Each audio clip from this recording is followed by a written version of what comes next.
Bonjour à toutes et à tous, soyez les bienvenus à l'écoute d'RFI, Radio France Internationale. En direct de Paris, il est 18h. Le journal en français facile. Adrien Delgrange. Ravi de vous retrouver. Nous sommes le lundi 6 octobre. La crise politique en France est au sommaire de cette édition. À peine arrivé, déjà reparti, le Premier ministre Sébastien Lecornu a, contre toute attente, démissionné de ses fonctions ce matin. La question est maintenant de savoir quels sont les différents scénarios. Aurélien Devernois nous attend. L'avenir de Gaza se joue peut-être en ce moment en Égypte. Des discussions ont commencé à Sharm el-Cheikh, des discussions indirectes entre représentants du Hamas et représentants israéliens. Dans ce journal aussi, nous parlerons handisport, autrement dit l'ensemble des sports pratiqués par des personnes en situation de handicap. Semaine nationale dédiée au handisport. Reportage à suivre en Bretagne. Voilà pour les titres. Pour la troisième fois en moins d'un an, le gouvernement français est tombé. Cette fois-ci, ce n'est pas un vote de censure ou de confiance qui a permis d'indiquer la sortie au Premier ministre. Sébastien Lecornu a lui préféré remettre sa démission ce matin au chef de l'État. Emmanuel Macron n'a pu qu'accepter ce renoncement, cette rupture, et désormais, Aurélien Devernois, tous les yeux sont tournés vers le président de la République. Et à chacun sa solution. Pour le ministre démissionnaire de l'Intérieur, Bruno Retailleau, à l'origine de la chute de Sébastien Lecornu, Emmanuel Macron doit tenter de trouver un nouvel équilibre à l'Assemblée et donc nommer un nouveau Premier ministre. Le président de la République a le pouvoir de nommer un autre gouvernement.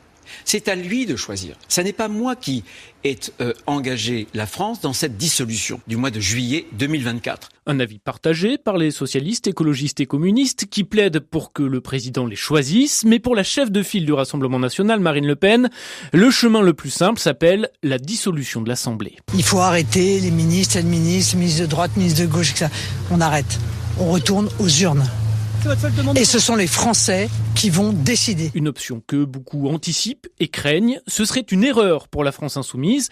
Anticipant une assemblée de nouveau sans majorité, le coordinateur LFI Manuel Bompard préconise donc la fin de l'ère Macron. La solution pour sortir de l'impasse dans laquelle est le pays, ce n'est pas la nomination d'un autre gouvernement, ce n'est pas non plus la dissolution de l'Assemblée nationale, c'est le départ du président de la République, sa démission ou sa destitution. En attendant la décision présidentielle, les téléphones s'activent dans tous les camps politiques et les leaders de partis saturent les médias, espérant faire basculer vers leur option le pensionnaire de l'Élysée. Aurélien Devernois. Alors que va faire le président de la République ?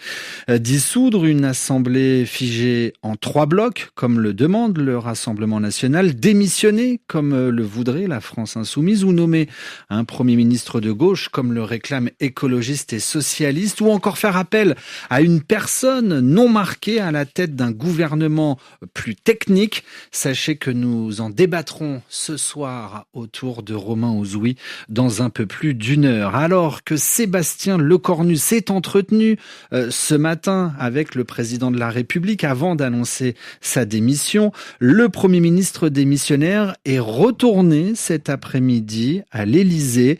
On apprend à l'instant qu'Emmanuel Macron demande à Sébastien Lecornu de mener d'ici mercredi soir d'ultimes négociations, d'ultimes discussion, indique la présidence française. Toujours pas de cessez-le-feu à Gaza, mais des discussions pour tenter d'y parvenir. D'après un média égyptien proche du pouvoir, des représentants du Hamas d'un côté, des représentants d'Israël de l'autre, ont commencé leurs discussions indirectes en Égypte, à Sharm el-Cheikh. La délégation du Hamas et la délégation d'Israël parlent à des médiateurs égyptiens et qatariens, des personnes censées les écouter et trouver un accord. Premier sujet de discussion, la libération de tous les otages retenus à Gaza en échange des prisonniers retenus en Israël. Pendant ce temps-là, des hommes et des femmes qui tentaient d'arriver à Gaza en bateau pour notamment apporter de la nourriture aux Gazaouis ont été arrêtés par Israël puis expulsés, renvoyés vers leur pays d'origine, des militants de ce qu'on appelle cette flottille humanitaire qui rentrent progressivement chez eux. Ils venaient de 15 pays européens, la plupart 161 militants ont été expulsés vers la Grèce avant de rejoindre leur pays. D'autres ont pu déjà rejoindre directement leur pays d'origine, la Suisse, avec des témoignages accablants contre l'armée israélienne. RFI Genève, Jérémy Lanche. Les 8 militants suisses relâchés par Israël ont eu droit hier à un véritable accueil de rockstar à l'aéroport de Genève. Quelques 200 personnes étaient venues les accueillir, mais une fois les réjouissances passées, les membres de la flottille ont immédiatement pris la parole. Ils affirment avoir été victimes d'exactions et de tortures même, c'est le mot qu'ils emploient. L'écrivain Vianney Bianconi a détaillé son passage dans les geôles israéliennes au micro de la radio-télévision suisse. C'était des heures sous le soleil, à genoux. On pouvait même pas hausser notre tête parce que sinon elle devenait poussée vers le bas sans rien savoir. Après, le ministre israélien Ben Gvir est venu là. Nous a traités de terroristes. Après, on arrivait dans cette prison, dans le désert du Negev, de Maxime Sécurité. Et donc là, on était traités, comme des animaux. Après un jour et demi, ils nous ont dit qu'il fallait boire l'eau des toilettes et que des cris et des menaces, en fait. Même si les militants disent qu'ils savaient à peu près à quoi s'attendre en prenant le départ de la flottille, ils estiment aussi que rien ne justifie leurs conditions de détention. Quelques 300 militants sur les 400 qui ont embarqué sont encore détenus par Israël. Parmi eux, une dizaine de ressortissants suisses, dont l'ancien maire de la ville de Genève, Rémi Pagani. Jérémy Lanche, Genève, RFI.